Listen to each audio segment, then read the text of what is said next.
Robert, thank you. I wanted to pick up on, Nick, you talked very much about cities, sustainable cities.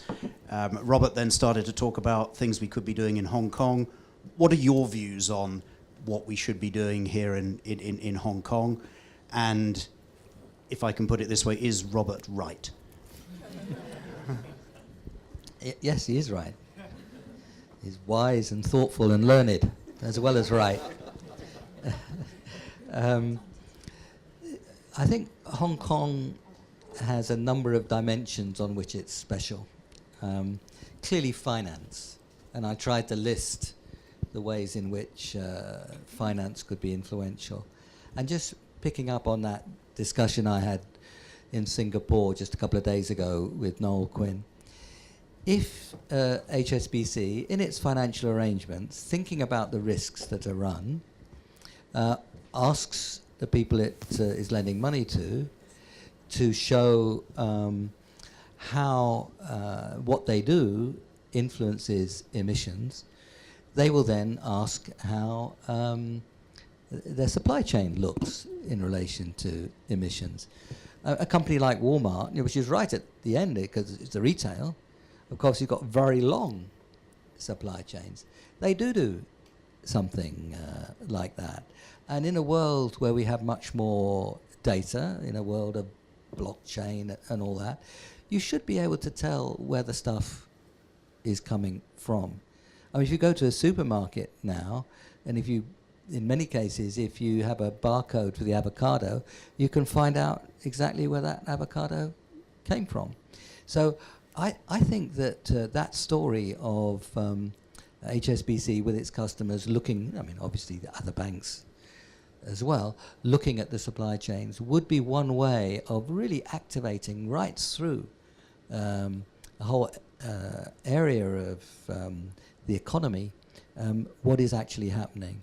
And it's one of these things that if you shine a light, you really do start to affect behavior. And if you find out that the people you're lending to are one way or another betting strongly that the world is not serious about climate change, they're betting because they have a very carbon-intensive supply chain. They're taking a big risk. And that's something which you as a banker should really know about. So I think those are the kinds of things. You say that, make sure all your activities fit under the Task Force on Climate-Related Financial Disclosure. A lot of financial places actually, they've checked around as to whether you've heard of the Task Force on Climate-Related Financial Disclosure. Quite a lot of financial institutions don't even know what it is. So, Hong Kong is a place with so many. Everybody in Hong Kong should be aware of the Task Force on Climate-Related Financial Disclosure and following it. And if they're not, do you want them as clients? Do you want to invest in them because they may not have a very good future? So it's those kinds of things that I think can have a very powerful effect. And one or two leaders, and if Hong Kong became a leader in relation to China, I think that itself would be very powerful. And there are all sorts of other things around the infrastructure of Hong Kong itself. But I would start, I think, with the finance side. But, Hong Kong wastes a lot of water. And wasting is carbon emissions. Singapore doesn't waste so much water. So there are actually activities within Hong Kong which I think could be very important. But I'd start with the finance. Great. So banks have a huge role to play. Yeah. I would agree. I've got quite a few colleagues in the room, and I'm going to agree on their behalf as well because they don't have the microphone, and I do. But perhaps, Nick, as well, you could sort of expand on some of the other sectors. You started to talk about water. Robert talked about energy. In your talk as well, you talked about carbon pricing. Is how do we bring the rest of the package to bear? I've emphasised very strongly the importance of carbon pricing, and Joe Stiglitz and I did a review at the request of the Carbon Price Leadership Coalition, which was published in May last year, where we said that if you're serious about the Paris Agreement, you ought to be thinking in terms of carbon prices between $40 and $80 a tonne CO2 by 2020, between 50 and 100 by 2030. But carbon price doesn't by itself bring a new public transport system. That's something which really does depend on a city or a region acting like a government or a city in a region and designing and enabling a public transport system. The era of the individual being able to take a car into a town anywhere, anytime is coming to an end. It doesn't work, right? I mean, it just congests, and even if they're all electric cars, it doesn't work. So that era is coming to an end, and we need, as it were, the design of public transport and the use of roads and how much of your city is roads. These things are very much part of city and transport design, and they have to be taken on very consciously and directly. Carbon price by itself doesn't do that. So I think that kind of thing is extremely important. And again, you know, Hong Kong could be, and I think Hong Kong leads on some dimensions on that. If you go back to the 1960s, and you know, some of us do remember that, we had a view of city design which said that the future is the car, and we've got to design our cities to really accommodate all these personal cars. That's where transport's going. And even later than that, you remember Margaret Thatcher said that a person of 30 who's on a London bus is a failure. I mean, there are quite a few things that she did get wrong. And but we now see that that was, in terms of where we are now, that was a mistake. There's an awful lot of land used up by highways, which actually is dividing and congesting. So we need to think much more radically about our city design and our public transport together. That's probably the biggest thing, I think, to focus on. Robert. Thank you. I mean, one of the good things Hong Kong's doing at the moment is to move from reduce coal generation, increasing gas. But then we have our politicians saying, this means that the domestic consumers are going to pay more, the Hong Kong government should subsidise it. And I think there's something going to the Finance Committee of LegCo at the moment talking about providing the subsidy, which is rather moving things in the wrong direction. On water, which you mentioned, we currently, for consumption, we pay about 25 to 30% of the cost of supplying our water and treating our wastewater, because I think back in the financial sort of crisis, or the crisis of Asian economic turmoil in about 97, 98, they decided to freeze water charges, and they haven't had the political courage to increase them since then. So how do we help our politicians do the right thing and give us the right price signals to to use the resources appropriately, whilst also looking after the poorest members of our community? Jonathan, you may want to refer to the conversation that we had earlier. If you make a decent sum from the carbon price, you've got revenues that you can use, and you were suggesting earlier that to distribute those through the population on a fixed per capita basis, so that poor people get more as a proportion of their income if everybody gets the same. That gives people a stake in good policy. Interesting. Ben? Am I allowed to ask? Of course you are. Even though I don't have the mic. You do now. Thank you very much. Hello. Probably. Sabotage. Lord Stone, you mentioned government policy and the importance of government policy. If you were to design the perfect blueprint for Hong Kong, what would the sort of must-have policy items, what would the must-have policy items be? Well, Hong Kong's probably quite fortunate that I'm not in charge. Is this, I'll use that one, okay. Hong Kong's quite fortunate I'm not in charge. I think a strong carbon price would be a very powerful signal, and it would be demonstrating to people that coal is not cheap. Coal is really expensive in terms of the damage that it does. And in any case, the cost of the alternatives are coming down. So I think first thing, a good, strong carbon price. I mean, start with $50 a tonne. I mean, Sweden's done very well with more than $100 a tonne for a long time. US dollars. Yes, I'm sorry. US dollars. Yes, US dollars.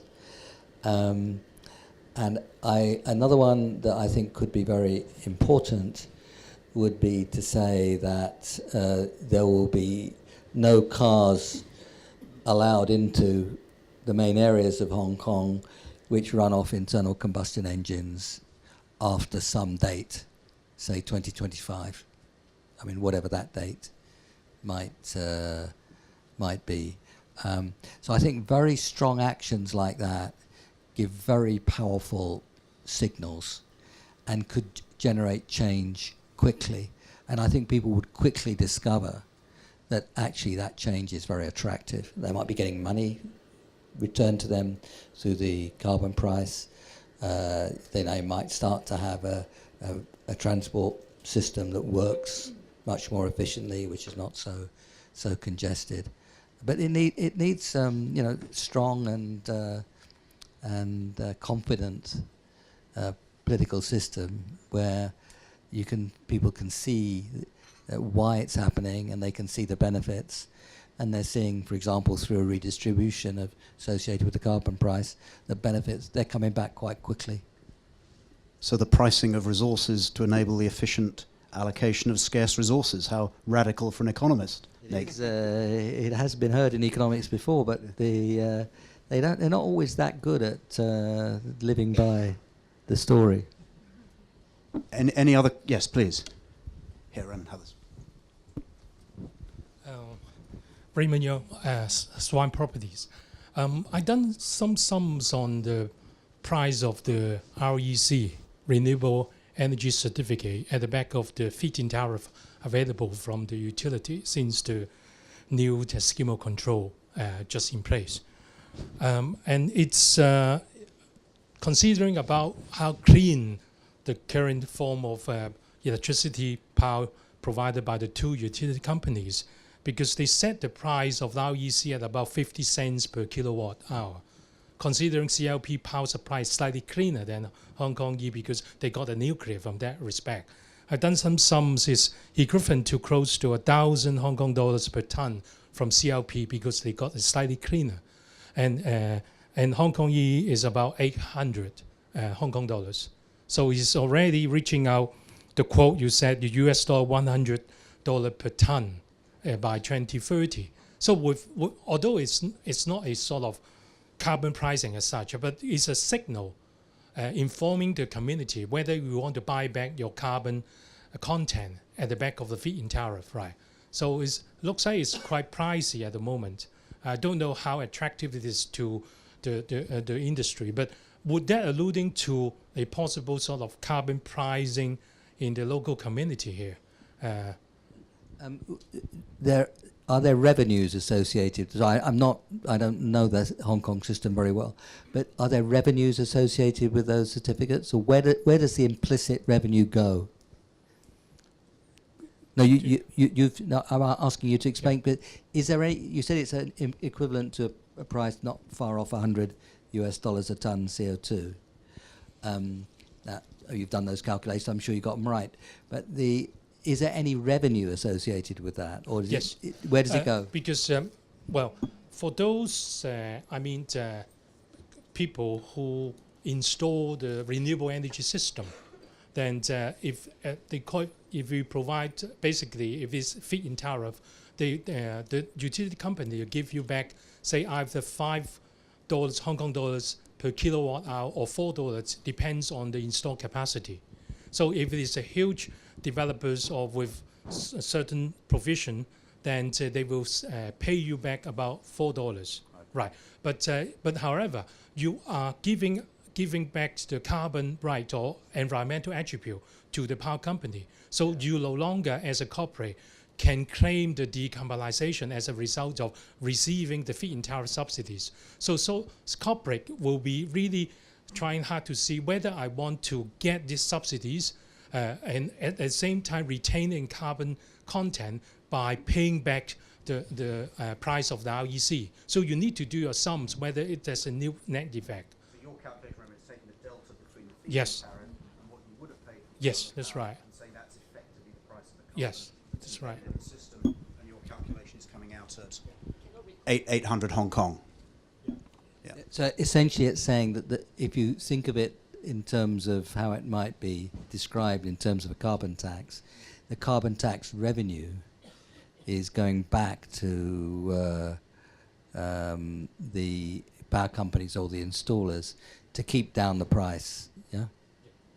And whereas a straight carbon tax would actually lead to an increase in the price of electricity, and the money would go back to the individuals. So in that case, a poorer person would be better off, and some richer people would be worse off, and the price of electricity would be higher. And I think that would be a more transparent system. I think what will happen with the system, and I know we've got some of the energy company people in the room, is the idea that the government would, having collected the tariff, having collected the credit, as Raymond's described, would then sell that into the market and use the proceeds of that to buy back down the tariff to address the social issue that you've touched on. But then equivalently trying to describe that in terms of the use of the carbon price revenue, you'd be using the carbon price revenue to then subsidize the electricity, which, if I understand what you're describing there, which then actually takes away a lot of the incentives for on the consumer side. Yeah, the incentive, as I see it, and I think Raymond is right, is for the rooftop owner to install and contribute the low carbon energy to the system. Right. So this is a good move in the right direction, but it's for a very small percentage of Hong Kong's electricity supply.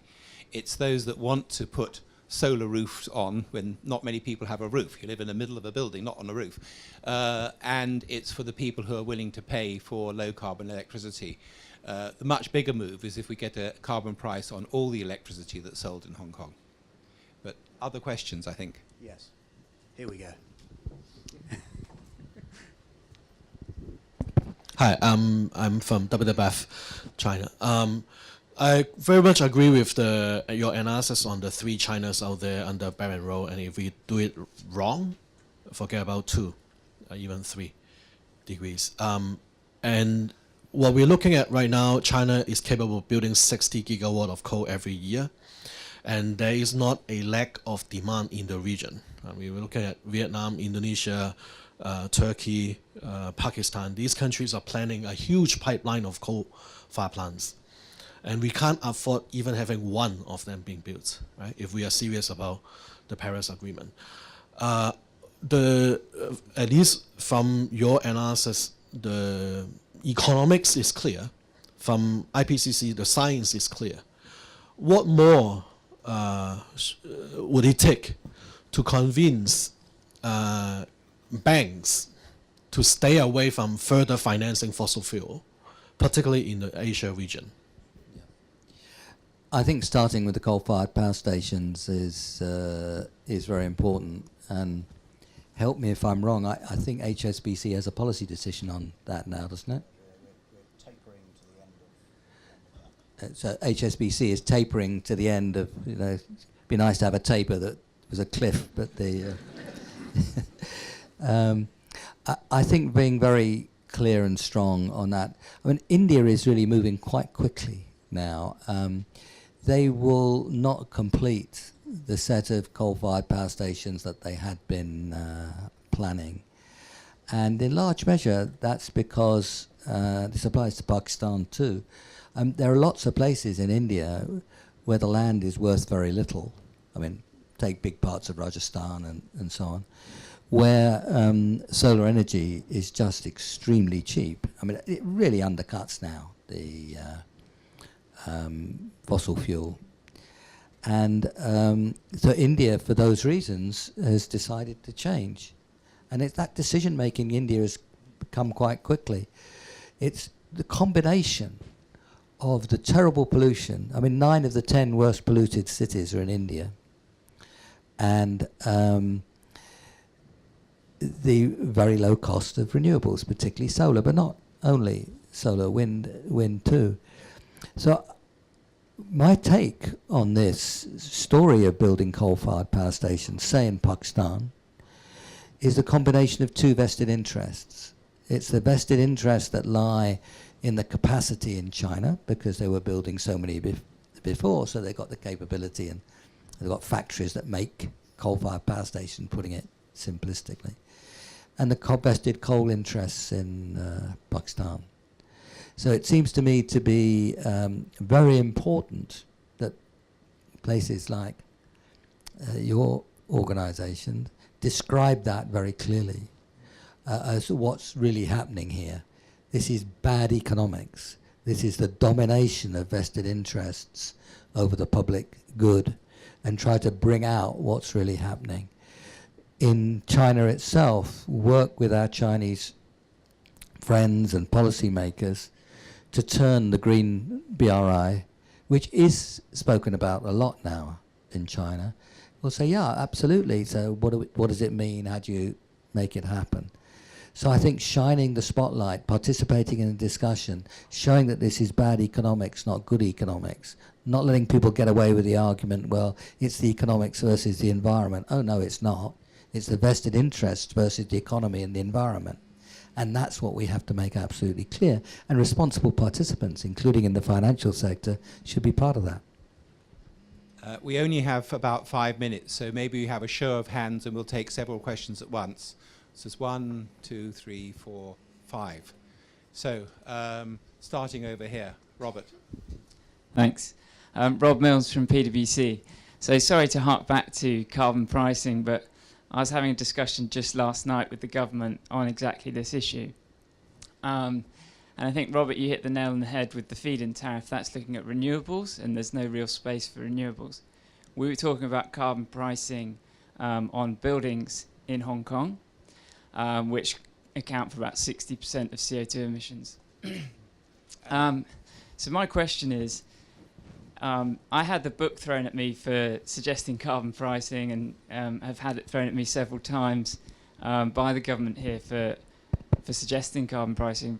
My question is, in the European Commission, in the UK, what institutionally did you do to get over sort of industry hurdles and just a lack of political will? Okay, so that's the second question. Oh. Yeah. On China, many of us that have worked in China a lot, actually we see their priority as air quality rather than carbon.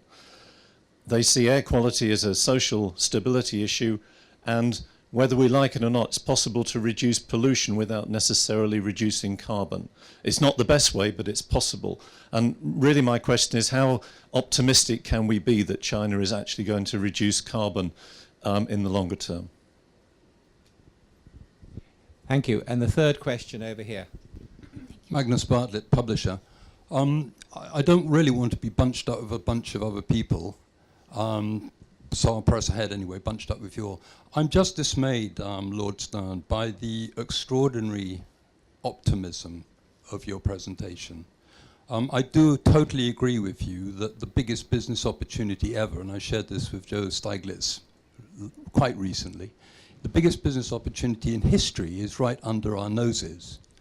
But we aren't going to grasp it, I don't think, with due respect to the 1.5ers. I don't think we're going to start rocking with it until we go and watch Martian again and understand that we're looking at 3 degrees plus is going to happen. And I'm very cautious. I don't want to frighten people. You know, it's not for me to frighten people. But Maya Hillman, you know Maya Hillman, and also the much more alarmist Guy McPherson, who are talking about, you know, catastrophe being right at our doorsteps.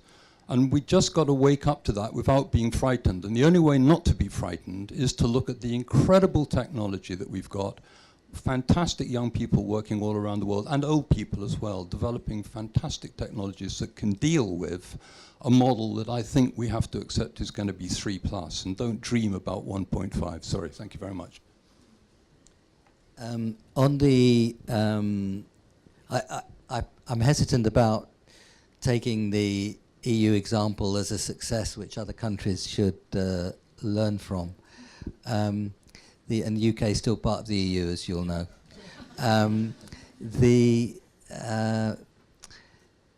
they made the big mistake in the EU of when we ran into the recessions and slowdown after the global financial crisis set in, is that they continued with the same plans for the number of certificates.